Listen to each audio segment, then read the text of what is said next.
우리는 그의 만드신 바라라는 제목으로 두 번째 말씀을 나누도록 하겠습니다. 되게 오랜만에 에베소서를 다시 하게 되는데요. 이제 성탄절이 다가오고 있습니다.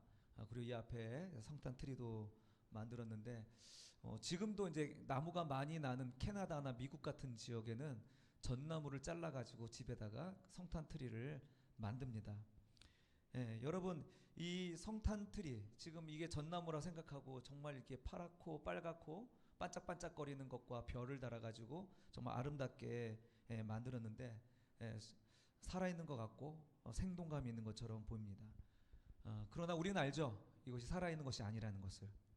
이거 설사 이게 철제가 됐지만 전나무라 할지라도 그것은 살아있는 나무가 아니란 거죠. 이미 죽었습니다.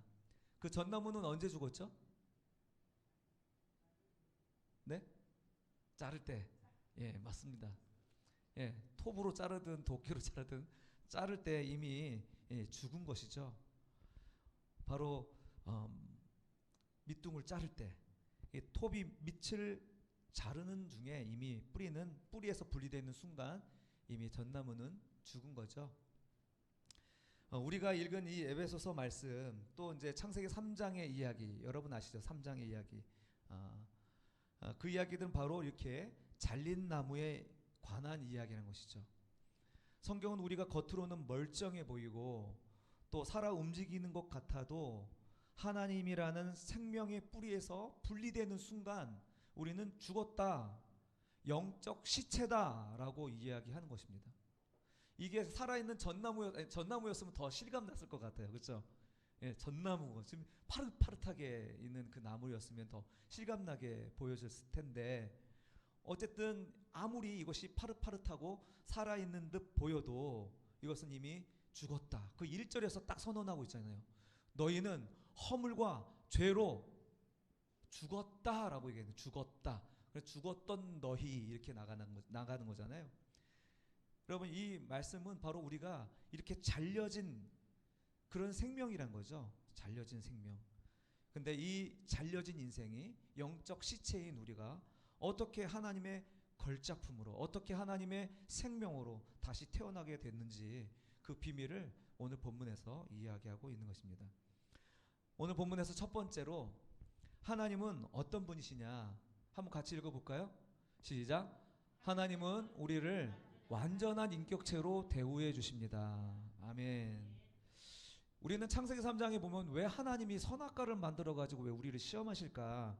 그래서 왜 우리를 넘어뜨리려고 함정을 파신 거 아니야? 이렇게 이제 오해할 때가 있죠. 그러나 자주 말씀드리는 것이지만 그게 우리를 넘어뜨리기 위한 하나님의 함정이 아니라 무엇입니까?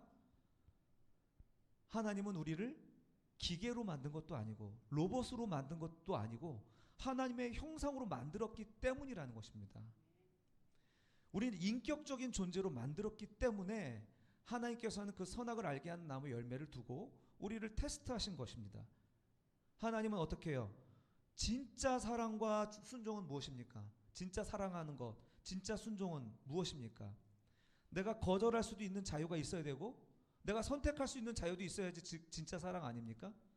내가 선택할 수밖에 없으면 그게 사랑일까요? 그게 순종일까요? 여러분 어떻게 생각하십니까? 내가 이것을 선택할 수밖에 없게 만들었다는 것은요. 요즘 말로 말하면 가스라이팅이에요. 가스라이팅. 가스라이팅에 대한 정의가 이렇습니다. 가해자에게 의존하도록 만드는 심리적 지배 행위라는 거예요. 가해자에게 의존하게 만들도록 나를 사랑할 수밖에 없게 만드는 거죠. 나를 의존할 수밖에 없게 만드는 것 그것이 가스라이팅이라는 거예요. 하나님이 인간을 만들 때 그렇게 만들지 않았다는 거예요. 하나님은 어떻게 해요? 거절할 수도 있게 하나님을 선택하지 않을 수도 있는 자유를 우리에게 허락하신 것입니다. 왜냐하면 우리를 그저 로봇이나 한낱 왔다 가는 피조물로 만든 것이 아니라 하나님의 형상을 닮은 인격체로 만들어 주셨기 때문입니다. 그러니까 선악을 알게 하는 나무 보면서 원망하고 하나님을 비난하는 것이 아니라 선악을 알게 하는 나무를 보면서 야 하나님이 우리를 진짜 난 그와 같은 존재가 아닌데 나를 그렇게 인정해 주셔? 라고 바라봐야 되는 거예요. 우리 혹시 어린아이들, 우리 자녀들이 그렇게 하나님이 그렇게 만들어서 우리가 죄인 됐잖아 이렇게 따지고 물면은 이렇게 설명해 주시길 바랍니다. 하나님은 우리를 로봇으로 만든 게 아닙니다. 인격체로 만드신 것입니다. 그러나 여러분 잘 아시는 대로 이렇게 인간은 그 자유의지를 가지고 하나님을 거절했습니다. 뱀은 유혹했죠. 예, 너도 하나님처럼 될 수 있어. 이 선악과를 먹었다는 것은요, 이게 먹었느냐 안 먹었느냐의 문제가 아니라요, 내 인생의 기준, 이제 삶의 기준을 이제는 내가 정하겠다라는 것입니다. 선과 악을 내가 판단하겠다라는 것입니다. 내 인생의 주인은 나라는 것을 선언하는 것이 바로 선악을 알게 하는 나무의 열매의 본질입니다. 본래는 어떻습니까? 에덴 동산의 주인은 여전히 하나님이시고 그 인간을 지으신 하나님은 그 인생의 주인이신 거죠. 그러나 선악을 알게 하는 나무 열매를 따먹으면 내가 그 인생의 주인이 됩니까? 절대로 그럴 수 없는데 뱀은 너무나 탁월하게 만든 사람에게 그렇게 유혹하는 거죠. 왜? 하나님이 너에게 하나님의 형상으로 만들어줬잖아. 너무나 설득되지 않습니까? 하나님 너 하나님의 형상으로 만들어줬다니까? 근데 너 이거 과실 먹으면 진짜 하나님처럼 돼. 그러나 하나님께서는 분명히 말씀했죠. 창세기 2장 17절 같이 읽겠습니다. 시작. 선악을 알게 하는 나무의 열매는 먹지 말라. 네가 먹는 날에는 반드시 죽으리라 하시니라. 아멘. 네. 반드시 죽으리라 했는데 죽었나요? 안 죽었나요? 안 죽었죠. 예, 이 말씀은 숨이 끊어져 죽는다는 의미가 아니겠습니다. 마치 전나무가 아까 말씀드렸던 것처럼 뿌리에서 잘려나갔던 것처럼 생명의 근원 되신 하나님과의 관계가 끊어진 것이 죽음이란 것입니다. 하나님과의 관계가 끊어진 게 죽음이에요. 다른 게 죽음이 아니라. 우리는 종종 살인하고 또 도둑질하고 간음하고 하는 것들을 죄라고 생각하지만 그것은 하나의 그 관계가 끊어진 인생의 열매일 뿐이지, 진짜 이 죄의 뿌리는 하나님 없이 내가 주인이 된 이것이 죄라는 것입니다. 선악을 알게 하는 나무의 열매의 본질은 바로 그것이죠. 하나님 없이 내가 주인이 되겠다. 여러분 이 설교 너무나 많이 들었고 너무나 쉬운 메시지 아닙니까? 근데 그게 쉽든가요? 내 왕좌를 주님께 넘겨드리는 게 쉽습니까? 쉽지가 않아요, 여러분. 여러분 상대방과 관계 속에서도 내가 왜 기분이 나쁜 이유가 뭡니까? 그 중심에 내가 있기 때문이 아니겠어요? 왜 또 삶 속에서 만나는 문제들 앞에서 왜 좌절합니까? 거기에는 하나님이 없는 거예요. 그러니까 우리가 예수를 믿고 하나님을 내 주로 모신다고 이야기는 하지만 주님을 내 인생에서 주인의 자리에 모시고 사는 것은 결코 쉬운 일이 아니라는 것입니다. 매우 어려운 과정입니다. 그래서 귀에 못이 박이도록 들었던 말씀 또 듣고 또 듣게 되는 수밖에 없는 것 같습니다. 그런 가운데에도 여러분에게 은혜가 되고 또 하나님의 성령이 여러분 가운데 역사하셔서 정말 내 인생의 주인을 우리 주님으로 모시고자 하는 그런 마음의 결단이 이 시간에 있기를 간절히 축원합니다. 자, 뿌리가 잘린 나무는 죽은 것입니다. 에베소서 2장 1절 아까 읽었던 말씀대로 허물과 죄로 죽었다 이렇게 명확하게 이야기합니다. 자, 이 죽음은 어떻게 현상적으로 나타나느냐? 이 죽음은 현상적으로 어떻게 나타나느냐? 그냥 떠내려 가는 것입니다. 죽은 자는 거스를 수가 없죠. 홍수가 났습니다. 시체는 그냥 둥둥둥둥 떠내려 가는 것입니다.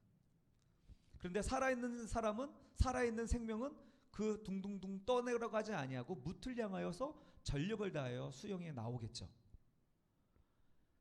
이 거부할 힘이 없다는 말입니다. 죽은 시체는 이 둥둥 떠내려가는 것을 거스를 수도 없고 어떤 상황을 거부할 수가 없는 거예요. 이렇게 영적으로 죽어있는 모든 인생은요, 누가 가지고 놀기 쉬우냐면 마귀가 가지고 놀기 쉬운 거예요. 오늘 에베소서 2장 2절에서 3절 보면 우리를 끌고 다니는 세 가지 거대한 세력이 등장합니다. 2절과 3절 한번 다시 볼까요? 시작. 그때에 너희는 그 가운데에서 행하여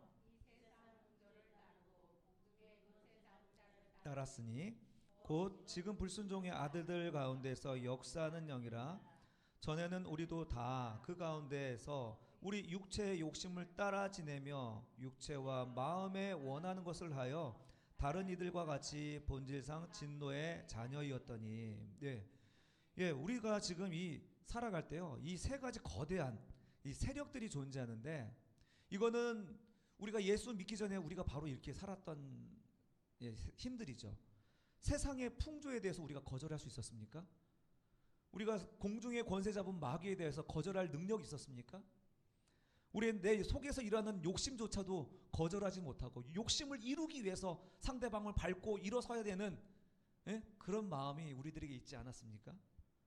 우리가 바로 그런 사람들이었습니다. 우리는 영적으로 이렇게 필요한 것들을 얻지 못하고 그러면 불안해하고, 또 영적으로 이렇게 죽은 인간은요, 이렇게 이 세 가지 그 세력에 의해서 질질 끌려다니는 것이죠.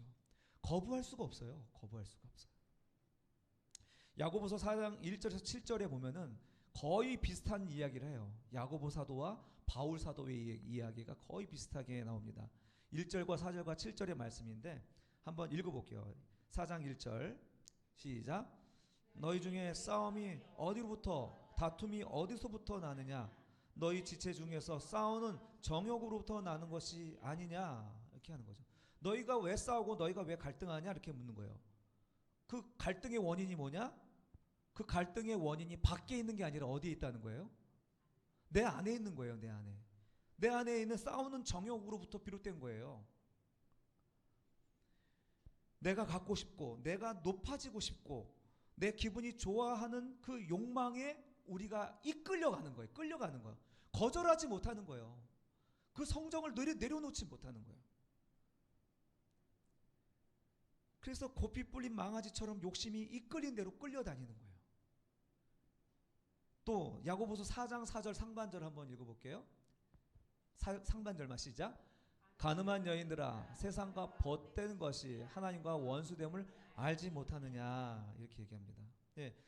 이 말씀은 하나님을 거스리는 그 시대의 풍조, 가치관, 그 유행들입니다. 성경은 세상을 사랑하는 것을 간음이라고 이야기합니다. 세상을 사랑하지 않죠, 우리는. 그러나 세상의 가치를 우리도 따라가고 있습니다. 이렇게 하나님은 이 간음이라고 표현할 정도로 세상을 사랑하고 세상의 가치대로 내가 높아지고 하는 것들에 대하여서 굉장히 강력하게 경고의 말씀을 전하고 있는 거죠. 우리도 남들처럼 살아야 되고 성공해야 되고 돈이 최고여야 되잖아요. 우리도 그것이 매우 필요하잖아요. 하나님께서 그 필요를 채우신다는 그 약속을 믿고 가는 순서와 이것을 필요하기 때문에 주님을 찾는 것은 너무나 달라요. 신앙은 순서라고 계속 말씀드렸는데, 하나님을 믿는 믿음으로 그것을 얻는 것과 이것이 필요해서 주님을 이용하는 것은 너무나 다른 거예요. 동과 서가 다른 것처럼 완전히 다른 거예요. 하나는 복음이고 하나는 율법인 것입니다. 하나는 그 은혜이지만 하나는 사탄적인 것입니다.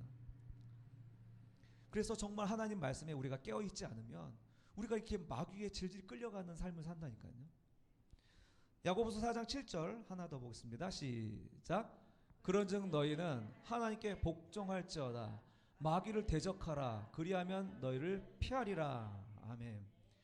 마귀는 우리가 인식하지 못하는 가운데 우리로 하여금 이렇게 이 세상의 풍조를 따라가게 하고 세상을 이용해서 하나님과 이간질시키고 사람과 사람을 이간질시키는 일을 하는 거예요. 마귀의 영성은요, 이간질입니다. 이간질. 관계를 깨뜨리는 거예요. 관계를. 하나님과 관계를 어떤 방식으로 깨뜨리는지 우리가 알아채지 못하는 순간에 관계를 깨뜨려 버리는 거예요. 인간의 관계를 깨뜨리는 이유도 뭡니까? 결국 그 끝은 하나님과의 관계를 깨뜨리는 거예요. 이쪽이든 저쪽이든. 이렇게 마귀가 이렇게 죽은 시체로 살아가 영적으로 죽은 자들을 이렇게 억어해 가는 것을 우리는 감당할 수가 없다는 거죠. 여러분, 우리는 이렇게 우리 인생은 내가 내 의지로 선택하며 살아가고 있다고 착각하지만 실제로는 우리는 죄의 노예이고 그리고 그렇게 끌려다니다가 결국 영원한 심판이라는 두 번째 사망에 이르게 되는 것입니다. 이것이 인생이 만난 실존입니다. 이처럼 영적 시체는 물살을 거스를 힘이 없는 것입니다.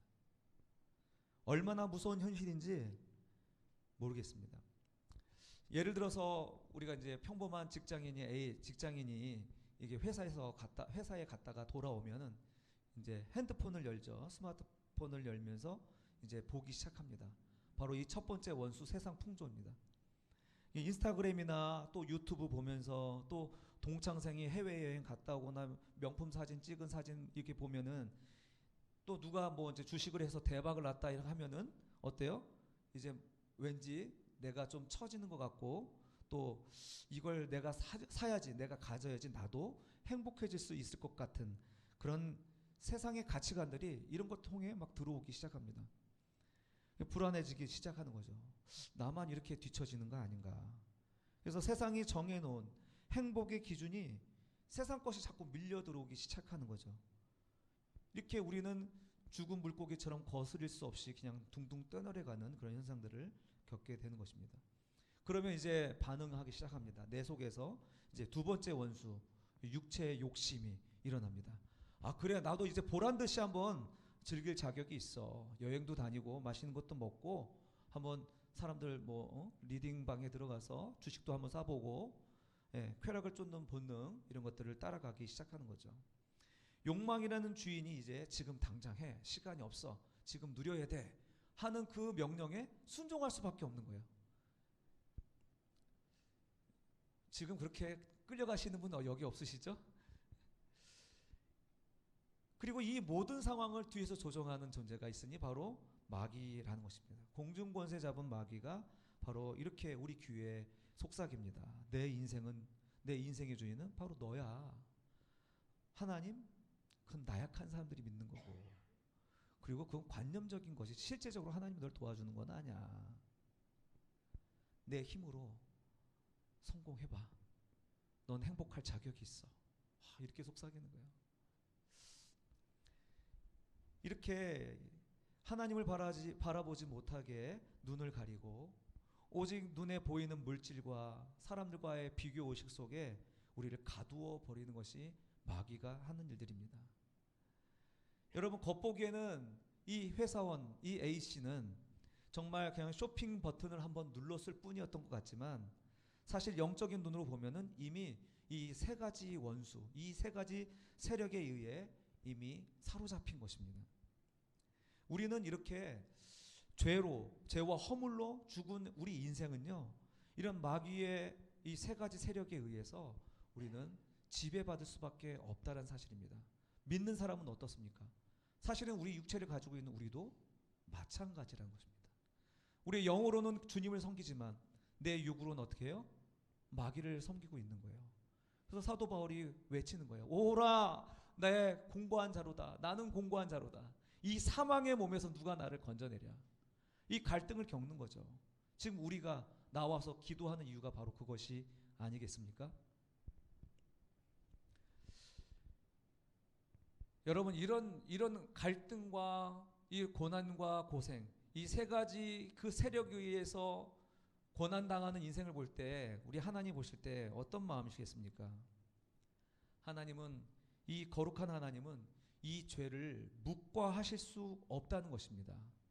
그러나 우리 두 번째, 하나님은 죄를 묵과하지 않으십니다. 그러나 동시에 하나님은 우리를 너무나 사랑하신다는 거예요. 원수들에게 짓밟히고 끌려다니는 우리를 보면서 가슴 찢어지는 긍휼이 주님께 있다라는 사실입니다. 여러분, 진노와 긍휼이 한 자리에 있을 수 있습니까? 심판과 사랑이 한 자리에 있을 수 있을까요? 미움과 사랑이 함께 있을 수 있습니까, 여러분?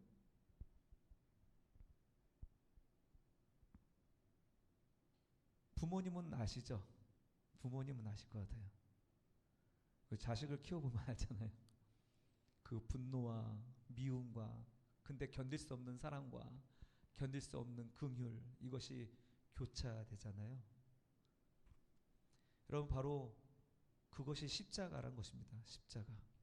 하나님의 그 무시무시한 진노, 인간을 향한 심판이 예수 그리스도 위에 몸에 떨어졌습니다. 그러나 그 예수는 바로 우리를 위한 하나님의 긍휼이었고 하나님의 조치였습니다. 하나님의 불타는 진노와 끊을 수 없는 사랑에 만나는 지점이 십자가란 거죠. 참 모양도 크로스예요. 크로스. 모양도 참 크로스 아닙니까? 예. 만나는 하나님의 진노와 하나님의 긍휼이 만나는 지점. 하나님은 공의를 포기하지 않습니다. 그냥 눈 감아주는 분이 아닙니다. 반드시 대가를 치르시는 공의로우신 하나님입니다. 그런데 그 진노를 누구에게 다 쏟아부어요? 예수 그리스도에게 쏟아붓는 것입니다. 그래서 그 십자가 위에서 주님은 긍휼과 사랑을 확증해 주셨습니다. 로마서 5장 8절 제가 읽어드릴게요. 우리가 아직 죄인 되었을 때 그리스도께서 우리를 위하여 죽으심으로 하나님께서 우리에 대한 자기의 사랑을 확증하셨느니라. 아멘. 우리를 향한 미움과 분노를 예수 그리스도를 죽임으로 우리에 대한 사랑을 거기서 확증하셨다는 게 이게 너무 놀라운 고백인 것이죠. 이제 놀라운 반정이 이제 5절과 6절에서 나옵니다. 우리 5절과 6절을 함께 읽겠습니다. 5절과 6절 시작. 허물로 죽은 우리를 그리스도와 함께 살리셨고 또 함께 일으키사 그리스도 예수 안에서 함께 하늘에 앉히시니. 아멘. 예, 죽었던 우리가 다시 사는 길, 바로 우리 스스로 착하게 되는 것이 아니라는 거죠. 우리가 사는 길은 어떻게 사는 것입니까? 우리 본문 다시 한번 보여주시겠어요? 우리가 살아나는 길은, 다시 사는 길은 뭡니까? 그리스도와 함께예요. 그리스도 안에서 그리스도와 함께. 아무리 우리가 노력하고 아무리 수고해도 우리는 스스로 뿌리를 내릴 수 있는 존재가 아닙니다. 다만 우리가 살 수 있는 유일한 길은 바로 그 뿌리와 그 줄기에 접목되는 것입니다. 접목되는 거. 죽은 가지가 살아나는 유일한 방법은 접목되는 것 말고는 없습니다. 물론 뿌리로 뿌리내는 그런 품종도 있다고 하더라고요. 그런 걸 일반적으로 비유로 말씀하신 건 아니고, 여러분 이 성경이 말하는 그리스도 안에 in Christ 또 with Christ, 이 그리스도와 함께 그리스도 안에라는 말씀, 이 에베소서 안에 35번 이상 사용했더라고요. 우리가 예수를 믿고 영접할 때 우리는 예수님이라는 참 감람나무에 우리가 접목된 것입니다. 빌립보서 2장의 말씀처럼 하나님과 동등하신 예수님이 낮아지셔서 십자가에 죽으시고 부활하실 때 그분 안에 접목된 우리도 함께 죄에 대하여 죽고 함께 새 생명으로 살아나는 것입니다. 바로 저와 여러분은 바로 죄에 대하여 죽고 지금 생명에 대하여 주님과 함께 살아난 존재라고 이야기하는 것이죠. 이것은 우리의 노력으로 또 자격으로 된 것이 아니라는 것입니다.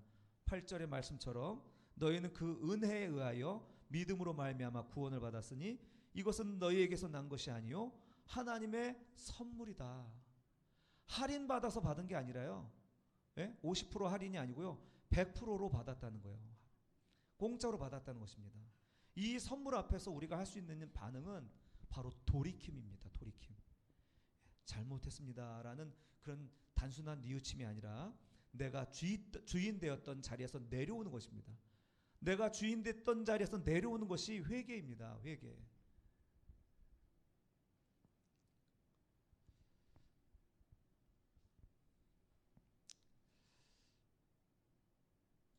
지금까지 내 인생의 주인이 누구였습니까?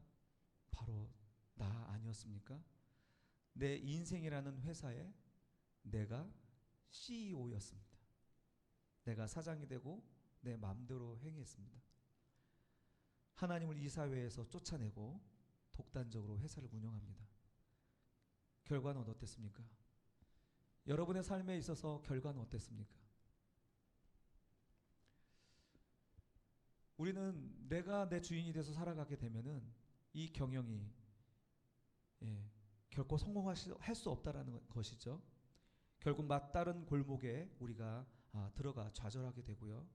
죄라는 빚더미를 끌어안고 이제 인간관계도 파탄나고 영혼은 피폐해져서 파산 상태에 이른다는 거죠. 영적으로는 그것을 사망 선고라고 이야기할 수 있는 것이죠. 이때 전문 경영인이 등장합니다. 엄청난 제안을 합니다. 네가 만든 그 엄청난 빚 내가 갚아줄게. 단 조건이 있어. 이 회사의 경영권을 내게 넘겨. 여러분 당연하죠? 예, 그 모든 파산된 회사를 어떤 경영인이 와서 다 갚아준다면 경영권을 넘기는 게 맞죠. 이제 더 이상 내 회사가 아니거든요. 여러분 회계란 바로 이 경영권을 넘겨주는 것입니다.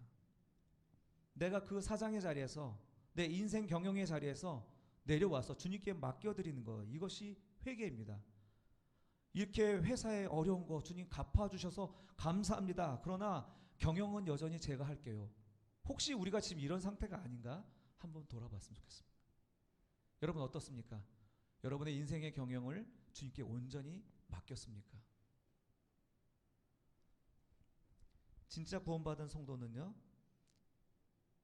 그 경영의 자리에서 내려와서 이제 나의 사장이 되고 나의 주관자 되시는 그분 앞에 모든 것을 다 결제 서류를 올려드리는 자리에 내려가야 되는 것이죠.